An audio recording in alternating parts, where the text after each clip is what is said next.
Welcome to chemistry planet. आज हम discuss करने वाले हैं मोलर कंडक्टेंस, इक्विवेलेंट कंडक्टेंस और स्पेसिफिक कंडक्टेंस। हम इन टर्म्स को देखेंगे, इनका मतलब समझेंगे और इनके बीच में डिफरेंस देखेंगे। हम देखेंगे कि विद डाइल्यूशन इन पे क्या असर पड़ता है, इन पे क्या फर्क पड़ता है। ठीक है, तो सबसे पहले हम मोलर कंडक्टेंस देखेंगे। मोलर कंडक्टेंस का मतलब रहता है conducting power of all the ions produced by 1 mole of electrolyte in solution. यानी अगर हम 1 मोल इलेक्ट्रोलाइट सोल्यूशन लेंगे, वहां पे जितने भी आयन्स बनेंगे उन तमाम आयन्स की वजह से जो कंडक्टेंस होगा, क्योंकि आयन्स कैरी करते हैं करंट, है ना, चार्ज कैरी करते हैं, तो उनकी वजह से जो वहां पे कंडक्टेंस आएगा उसको हम कह सकते हैं कि ये मोलर कंडक्टेंस है। या मैं कह सकता हूं सिंपली मोलर कंडक्टेंस को दिखाएंगे लैम्डा एम से। मैं कहूंगा molar conductance is equal to kappa by cm. और कापा क्या है? कंडक्टिविटी। और ये है मोलर कंसंट्रेशन, या मैं कहूंगा कंडक्टिविटी पर मोलर कंसंट्रेशन। ठीक है, कंडक्टिविटी पर मोलर कंसंट्रेशन, इसको मैं कहूंगा कि ये मोलर कंडक्टेंस है। ठीक है, और अगर मैं ये कंसंट्रेशन, मोलर कंसंट्रेशन ऐसे लिखूं, मैं कह सकता हूं इस मोल पर 1000 ml या मोल पर लीटर, क्योंकि 1000 ml लीटर के बराबर होता है। मोल्स पर लीटर, ये सीएम जो है ना, ये मोल्स पर लीटर है। तो इसका मतलब 1/cm किसके बराबर आएगा? 1/cm आएगा बराबर, इसका उल्टा है ना 1000 डिवाइड बाय मोल, है ना, 1000 पर मोल। इसको मैं कह सकता हूं वॉल्यूम ऑफ सोल्यूशन भी, क्योंकि 1000 ml जो है वॉल्यूम ऑफ सोल्यूशन है, तो वॉल्यूम ऑफ सोल्यूशन है ये। ठीक, वॉल्यूम ऑफ सॉल्वेंट है 1000 ml और ये है मोलरिटी, तो इसको कह सकता हूं मैं ये वॉल्यूम ऑफ सोल्यूशन। क्लियर? तो फिर मैं इस इक्वेशन को यहां पे ऐसे लिख सकता हूं, lambda M is equal to kappa और 1/cm के बदले में लिखूंगा v यानी वॉल्यूम ऑफ सोल्यूशन, या v के बदले में ये भी लिख सकते हैं ना 1000 डिवाइड बाय m, तो मैं लिखूंगा kappa into 1000 divide bye m। कापा क्या है? कंडक्टिविटी या स्पेसिफिक कंडक्टेंस जिसे हम कहते हैं, जो हम ऑलरेडी पढ़ चुके हैं, है ना, शाबाश। और m क्या है? m है मोल, या मैं बोलूंगा ग्राम मोल पर लीटर। ठीक है, ठीक है, तो ये ग्राम मोल पर लीटर है, ये है, इसको कहते हैं m, यानी मोलर कंसंट्रेशन जिसे हम कहते हैं। अब अगर हम इसका यूनिट देखेंगे, इसका यूनिट क्या आएगा? कंडक्टिविटी का यूनिट आता है पर ओम मीटर स्क्वायर। ठीक है, और 1000 इसका यूनिट नहीं लिखेंगे यहाँ पे, मोल, ये इनवर्स में तो हम लिखेंगे पर मोल। ठीक है, या मैं कहूंगा पर ओम को हम कहते हैं साइमन मीटर स्क्वायर पर मोल, तो ये इसका यूनिट आएगा। किसका यूनिट? मोलर कंडक्टेंस का यूनिट।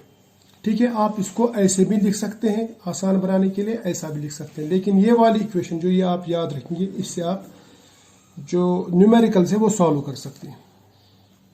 दूसरा जो टर्म आता है यहाँ पे वो आता है इक्विवेलेंट कंडक्टेंस। इक्विवेलेंट कंडक्टेंस का मतलब रहता है conducting power of all the ions produced by dissolving 1 gram equivalent of an electrolyte in a solution. यहाँ पे मोलर कंसंट्रेशन के बदले में नॉर्मल कंसंट्रेशन लेनी पड़ेगी हमें, यानी ग्राम इक्विवेलेंट कंसंट्रेशन जिसे आप कहते हैं। और ग्राम इक्विवेलेंट का मतलब रहता है इक्विवेलेंट वेट इन ग्राम्स, यानी अगर हम 1 ग्राम इक्विवेलेंट कोई साल्ट लेंगे, इलेक्ट्रोलाइट लेंगे, उसको डिसॉल्व करेंगे पानी में, वहां पे जो भी आयन्स बनते उन तमाम की जो कंडक्टेंस होगी, उन तमाम आयन्स की वजह से जो कंडक्टेंस आएगी, that will be called equivalent conductance. ठीक है, और इक्विवेलेंट कंडक्टेंस को हम दिखाते हैं लैम्डा ई से। ठीक है, और इसको मैं लिख सकता हूं फिर कंडक्टिविटी पर नॉर्मल कंसंट्रेशन, या नॉर्मल कंसंट्रेशन। ठीक है, नॉर्मल कंसंट्रेशन का मतलब रहता है नॉर्मल्स पर 1000 ml सोल्यूशन, या पर लीटर बोल सकते हैं आप। इसका मतलब 1/cm बराबर आएगा फिर 1000 डिवाइड बाय n, यानी इसका उल्टा, अगर इसको उल्टा करेंगे इसका उल्टा आएगा, और वो आएगा बराबर volume of solution. But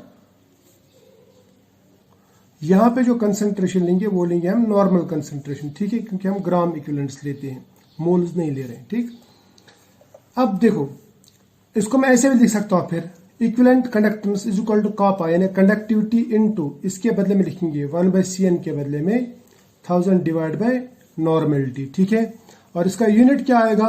simple सी बात है, पर ओम सेंटीमीटर स्क्वायर, या अगर अभी मैं इसको चेंज करूंगा, और नॉर्मेलिटी यानी पर इक्विवेलेंट, या मैं कहूंगा साइमन सेंटीमीटर स्क्वायर पर इक्विवेलेंट, या साइमन मीटर स्क्वायर पर इक्विवेलेंट। यहाँ पे ये एसआई यूनिट नहीं है, ये एसआई यूनिट लिख दिया मैंने, ठीक है।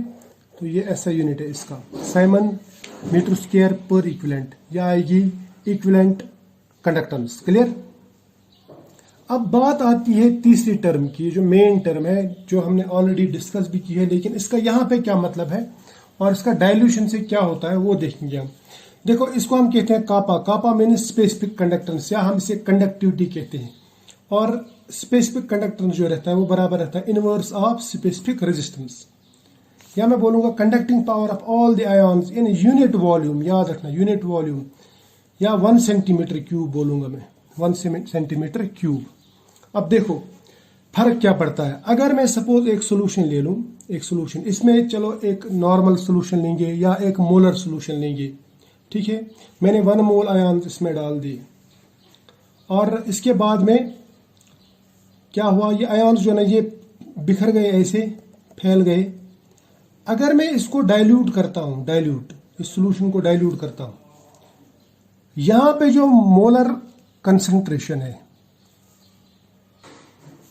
उसको देखिए हम पहले। यानी अगर मैं इसमें ऐड करता हूं और वाटर, तो वाटर बढ़ जाएगा, आयन्स तो उतने ही थे जितने पहले हैं, है ना। मोलर कंसंट्रेशन यहां पे कम हो जाएगा, मतलब ये डाइल्यूट हो जाएगा और आयन्स दूर दूर हो जाएंगे। लेकिन इस चेंबर में, इस सेल में नंबर ऑफ आयन्स जो रहेंगे वो सेम रहेंगे इस सेल में, पूरे सेल में।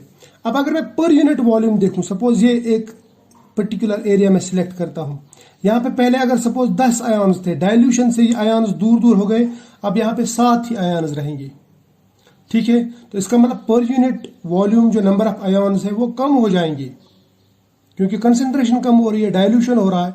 लेकिन टोटल नंबर ऑफ आयन्स जो इस सोल्यूशन में होंगे, पूरे सोल्यूशन में, वो सेम रहेंगे, ठीक है। तो इससे क्या होगा, अगर इस वॉल्यूम में, पर्टिकुलर वॉल्यूम में नंबर ऑफ आयन्स कम हो गए, तो इसका मतलब conducting power of ions in this volume, in this particular volume, यानी 1 सेंटीमीटर क्यूब, ये डिक्रीज हो जाएगा, क्योंकि नंबर ऑफ आयन्स डिक्रीज हो रहे हैं। लेकिन अगर हम मोलर कंडक्टेंस और नॉर्मल कंडक्टेंस देखेंगे या इक्विवेलेंट कंडक्टेंस देखेंगे, तो उसमें क्या होगा, उसमें आयन्स दूर दूर तो हो जाएंगे, यानी इनमें इंटर आयनिक जो इंटरेक्शन है वो कम हो जाएगी। लेकिन आयन्स जो उनका नंबर है वो सेम रहेगा, क्योंकि ये इसी सेल में मौजूद है। यहाँ पे हम पूरे सेल का कंडक्टेंस ले रहे हैं, हमें मतलब है 1 मोल आयन से, वॉल्यूम चाहे कितना भी हो। लेकिन स्पेसिफिक कंडक्टेंस में हम एक पर्टिकुलर वॉल्यूम लेते हैं, स्पेसिफिक वॉल्यूम लेते हैं, यानी वहां पे हमें वॉल्यूम से मतलब है। स्पेसिफिक कंडक्टेंस में हमें वॉल्यूम से मतलब है, लेकिन मोलर या इक्विवेलेंट कंडक्टेंस में हमें नंबर ऑफ आयन्स से मतलब है, ठीक है। इसलिए यही बात है कि on dilution number of ions increase in solution, therefore conductance increases. Dilution से नंबर ऑफ आयन्स कैसे बढ़ते हैं, मैंने आपसे पहले ही कहा, जितना आप डाइल्यूट करेंगे ना उतना डिसोसिएशन बढ़ जाता है। Dissociation is directly proportional to dilution, उतना डिसोसिएशन ज्यादा हो जाएगा, इंट्रा आयनिक जो इंटरेक्शन है वो कम हो जाएगा, यानी सॉल्ट ज्यादा से ज्यादा ब्रेक हो जाएगा, टूट जाएगा। क्लियर, शाबाश। इसलिए कंडक्टेंस इंक्रीज होगी। अब मोलर कंडक्टेंस इंक्रीज होगी, इक्विवेलेंट कंडक्टेंस इंक्रीज होगी, लेकिन number of ions per unit volume जो है वो डिक्रीज होते हैं, है ना, क्योंकि डाइल्यूशन से दूर दूर हो जा रहे हैं आयन्स। तो उससे स्पेसिफिक कंडक्टेंस जो है, स्पेसिफिक कंडक्टेंस के, ये डिक्रीज होता है। क्या होता है, डिक्रीज। क्लियर, यहां तक बात समझ में आई, शाबाश। अब हम देखते हैं इक्विवेलेंट कंडक्टेंस और मोलर कंडक्टेंस के बीच में रिलेशन क्या है। देखो, इस रिलेशन को समझने के लिए सबसे पहले आपको समझना होगा कि नॉर्मलिटी और मोलरिटी के बीच में क्या रिलेशन है। जब भी आप मोलरिटी को n फैक्टर से डिवाइड करते हैं तो वो बन जाती है नॉर्मलिटी। तो इसका मतलब नॉर्मलिटी बराबर रहता है molarity divide by n factor, या मैं कह सकता हूं कि मोलरिटी जो है वो है बराबर नॉर्मलिटी इनटू n फैक्टर, ठीक है। ये बात याद रख लेना। क्लियर, तो फिर हम यहां पे ये कह सकते हैं, देखो इक्विवेलेंट कंडक्टेंस के लिए हम नॉर्मलिटी लेते हैं, तो मैं कहूंगा equivalent conductance is equal to conductivity into 1000 divide by normality, ठीक है। या कहूंगा मैं conductivity into 1000 divide by molarity, ठीक है। यहां तक हो गया ये equivalent conductance, sorry molar conductance, ठीक। और अगर हम इसको डिवाइड करेंगे, यानी मोलर कंडक्टेंस को डिवाइड करेंगे n फैक्टर से, तो वो बन जाएगा बराबर molar conductance divide by n factor, और वो बराबर हो जाएगा इसके, ठीक है। या मैं कहूंगा molarity divide by normal n factor, अगर हम कहेंगे तो वो नॉर्मलिटी है, ठीक है। यहाँ पे है ना। तो इस हिसाब से ये जो टर्म है ये बन जाता है molar conductance divide by n factor. So molar conductance divide by n factor बराबर आता है इक्विवेलेंट कंडक्टेंस की। या मैं कह सकता हूं कि इक्विवेलेंट कंडक्टेंस जो बराबर रहेगा वो बराबर रहेगा मोलर कंडक्टेंस के तब जब हम इसको मल्टीपल करेंगे एन फैक्टर से। या मैं कहूंगा molar conductance is equal to equivalent conductance into n factor. तो आई होप यहां तक आपको समझ में आया होगा। ठीक है, तो अगर अच्छा लगा तो शेयर करो और दोस्तों के इसको लाइक भी किया करो।